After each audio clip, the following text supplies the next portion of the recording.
How to save space on iCloud.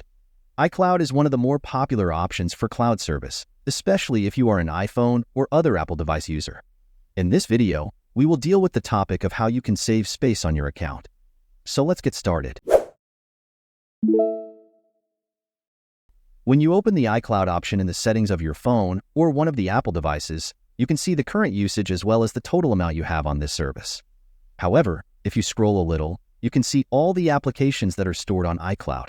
If we tap on the Show All button, we can display them all. Here you can go through the list and select only those that contain some important information for you. It is recommended that you leave only those that are important to you, especially if you have a free plan of 5 GB. The next thing you can do is turn off iCloud backup. This option can be useful, but if we talk about space, it can take up a lot of space. Just tap the switch and turn it off.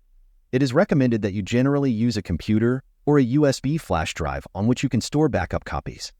The last but not the least important thing is that you can delete existing files that you don't need. If you open the Manage Account Storage option, you will see how much space each application takes up. Tapping on one of them will display all the files it has created.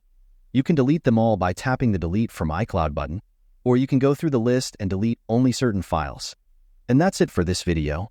If you found this tutorial helpful, don't forget to give it a thumbs up, subscribe for more similar tips, and hit that notification bell so you never miss an update from us. Thanks for watching, and I'll see you in the next one.